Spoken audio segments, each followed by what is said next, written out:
Olá, tudo bem com você? Graça e paz. Hoje eu vou continuar com a minha meditação na segunda carta de Paulo aos Tessalonicenses.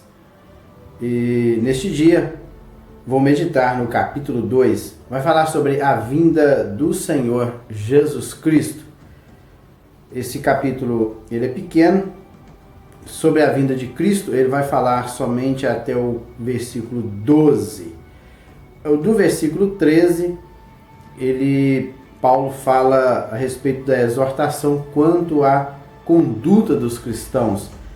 E com relação à exortação, ele prossegue também no capítulo 3. Mas hoje eu vou falar somente sobre a vinda de Cristo, segundo a qual está registrada aqui no capítulo 2 da segunda carta de Paulo aos Tessalonicenses. Irmãos, quanto à vinda de nosso Senhor Jesus Cristo e a nossa reunião com Ele, rogamos a vocês que não se deixem abalar, nem se alarmar tão facilmente, quer por profecia, quer por palavra, quer por carta supostamente vinda de nós, como se o dia do Senhor já tivesse chegado. Então, parece que os irmãos ali de Tessalônica, eles estavam preocupados a respeito da volta de Jesus. E a preocupação deles era que será que Jesus já veio? Será que ele veio e nós ficamos? Então a preocupação era muito grande. Talvez alguém dentro da igreja falou uma profecia que Jesus tinha voltado, ou receberam uma carta supostamente vinda da parte de Paulo, que o dia do Senhor já tinha chegado. E os irmãos, eles ficaram preocupados com relação ao dia do Senhor. Será que o dia do Senhor chegou? Mas que dia do Senhor é esse? Esse é o dia da ira, quando Deus derramará das pragas escritas no Apocalipse sobre os moradores da terra. Esse é o dia do Senhor. Então, Paulo ele alerta, olha irmãos, quanto à vinda ou à parousia de Cristo, nosso Senhor, e a nossa reunião com Ele, epsinagoge, que está no grego, ou seja, reunião, nossa reunião, e epsinagoge, da ideia de reunião no alto. E ele fala, nossa reunião, rogamos a vocês que não se deixem alarmar tão facilmente, quer por profecia ou quer por carta supostamente vinda de nós. Então, olha, não fiquem alarmados. Olha, eu peço a vocês, eu estou requerendo de vocês que não se abalem facilmente. Abalar aqui é mover, é uma palavra grega, soléu, que quer dizer mover de um lado para outro, no que se diz respeito à vinda do Senhor Jesus. Então, olha, não se abalem facilmente, nem por profecia, nem por carta, como se o dia do Senhor já tivesse chegado. Aí no versículo 3 ele diz assim, não deixem que ninguém os engane de modo algum. Olha, não deixem que ninguém engane vocês. Antes daquele dia virá a apostasia. E então será revelado o homem do pecado, o filho da perdição.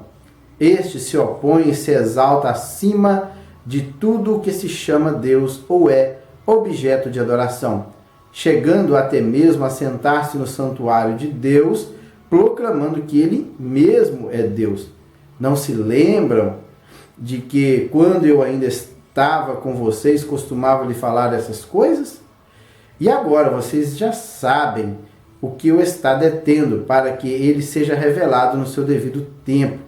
A verdade é que o mistério da iniquidade já está em ação, restando apenas que seja afastado aquele que agora o detém. Então será revelado o perverso, a quem o Senhor Jesus matará com o sopro da sua boca e destruirá pela manifestação da sua vinda.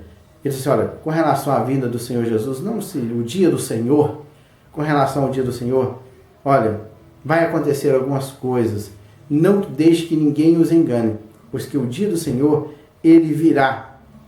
Mas antes desse dia, do dia do Senhor, aqui descrito no versículo 2, ele disse, olha, antes desse dia virá o quê? A apostasia. O que é a apostasia? A apostasia é o afastamento, é o distanciamento. Apostatar-se é aquela pessoa que conheceu o Evangelho de Cristo e deliberadamente, voluntariamente, ele se afastou do Evangelho de Cristo, dando ouvidos a outros ensinos errôneos no que se diz respeito ao padrão bíblico da palavra do Senhor. Isso chama-se apostasia. É um afastamento consciente e deliberado da verdade. Isso é apostatar-se. Então, olha, virá o dias de apostasia, e então será revelado o homem do pecado. Aqui, homem do pecado é anthropos anomias, quer dizer, é um homem que não vive de acordo com a lei do Senhor, ou um homem que não vive de acordo com os mandamentos do Senhor. Anomos, ou anomias, né? É uma palavra grega que nomos é lei, a é um prefixo de negação. Então, é um homem que não está sujeito às leis, ou seja, ele não obedece às leis, está totalmente distanciado das leis do Senhor. Por isso que é um homem do pecado, um homem iníquo. E também fala que ele é um filho da perdição. Aqui a palavra grega é o ios apoleias, quer dizer, filho da destruição. Algumas versões falam que é filho da perdição, mas o original grego diz que ele era filho da destruição. Então, antes do dia do Senhor, vai acontecer isso, vai haver uma grande apostasia, um afastamento de pessoas que conheceram o Evangelho de Cristo e agora estão afastando, dando ouvidos a outras doutrinas errôneas. E também será revelado o homem do pecado, esse homem que não vive de acordo com as leis. E aqui, todas as leis no que se diz respeito à lei do Senhor e também às leis deste mundo. E há nomes aqui, a lei deixa ventilado, a lei no geral. Então, baseado nisso aqui, este homem, ele será manifesto e ele será revelado. E este homem, a característica, ele se opõe e se exalta acima de tudo o que se chama Deus. Qualquer ideia que se dá de Deus, ele se opõe. Por quê? Porque ele vai se intitular o próprio Deus.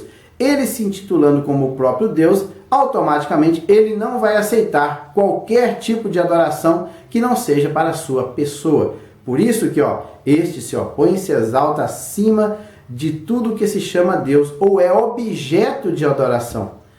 Então este homem iníquo, este homem que não obedece leis, ele é a própria lei, e este homem, esse exaltado acima de Deus, ele vai se declarar Deus. Por isso que ele diz aqui, chegando-se a sentar-se no santuário de Deus, proclamando ele mesmo é Deus. Então, ele vai chamar toda a atenção para si, proclamando o seu próprio Deus. Então, qualquer objeto de culto, ou mesmo Deus, será banido de diante dos homens. E toda adoração será direcionada para este homem iníquo. E ele diz, olha, não se lembra de que quando eu ainda estava com vocês, Paulo falando aos irmãos tessalônicos, né? Olha, eu quando estava com vocês aí, claro que foram poucos dias, mas durante esses dias que eu estava com vocês, e até mesmo na primeira carta, Paulo também instruiu os irmãos a respeito da vinda do Senhor Jesus. Ele falou assim, olha, não costumava lhes falar essas coisas, e agora vocês sabem o que o está detendo. A Bíblia não é clara o que estava detendo este homem iníquo, ou este homem do pecado, ou esse anthropos anomias.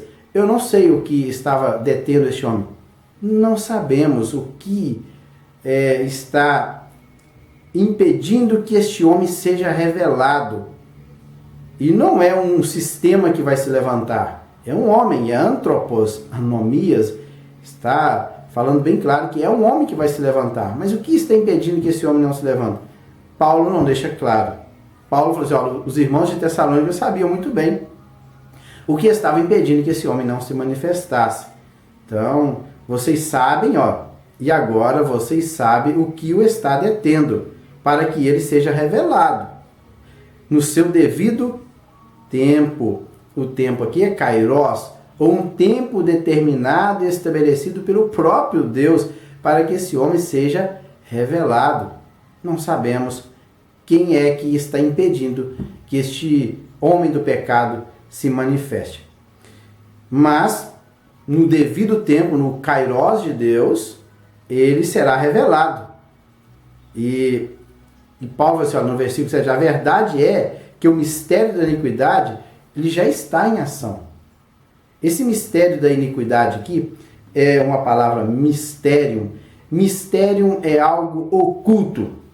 É algo que está fora da compreensão humana e que isso somente pode ser revelado com auxílio divino. Mistério é aquilo que está fora da minha compreensão sem o auxílio de Deus.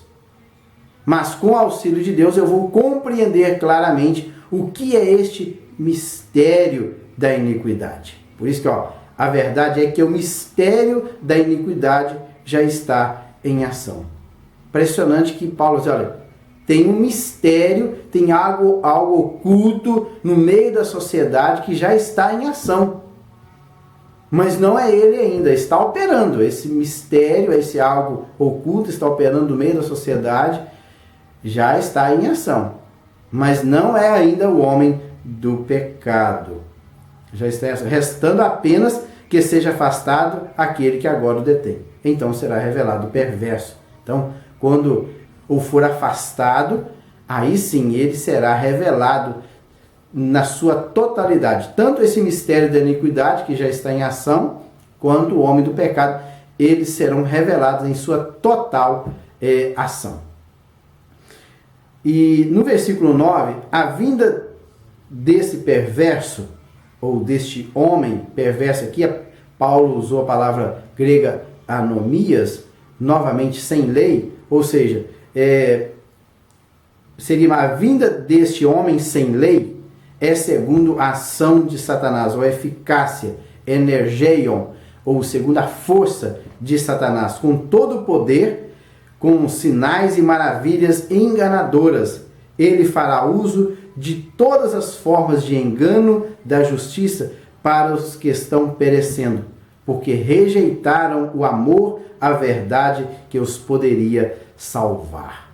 Então veja bem que este homem do pecado, este homem do mal, ele vai fazer sinais, maravilhas, ele fará prodígios, para quê? Para enganar. Diz aqui que ele é o enganador, engano da injustiça para os que estão perecendo e para aqueles que rejeitaram o amor e a verdade. Ele vai enganar justamente aqueles que rejeitaram o amor e a verdade de Deus, que os poderia salvar. Então no 11, por essa razão, que razão? Devido ao fato dos homens terem rejeitado o amor, a verdade de Deus, que os poderia salvar. Então, por esse motivo, o que vai acontecer? Deus lhes envia um poder sedutor. Não que Deus seja o causador desse poder sedutor. O enviar aqui é no sentido de permitir que este sedutor, esse poder sedutor, ele seja manifestado. Por essa razão, Deus lhes envia um poder sedutor. Ou seja, Deus permite que este poder sedutor seja manifestado, a fim de que creiam na mentira. Então, no passado, eles não creram na verdade, não deram ouvidos à verdade do Senhor, não aceitaram o amor, a verdade que os poderia salvar. Agora, Deus permite que um homem injusto, um homem do pecado, um homem iníquo, os seduza com a sua mentira. E depois no versículo 12, e sejam condenados para todos os que não creram na verdade, mas tiveram prazer na injustiça. Então, olha, e sejam condenados todos os que não creram na verdade, mas tiveram prazer na injustiça. Por isso que não vale a pena ter prazer na injustiça. Vale a pena ter prazer na verdade, na justiça e no amor de Deus. Amor que procede de Deus. Amor com que Ele nos amou primeiro, dando o seu Filho unigênito para nos salvar. Este é o verdadeiro amor. E também Deus é justo. Temos que valorizar a justiça de Deus e não a injustiça. Aqueles que valorizam a injustiça serão condenados justamente com este homem iníquo do pecado por ocasião da vinda e da manifestação do Senhor Jesus Cristo. E a partir do versículo 13, vai falar sobre a exortação quanto à conduta. Mas eu falarei no próximo vídeo, querendo Deus. Até lá!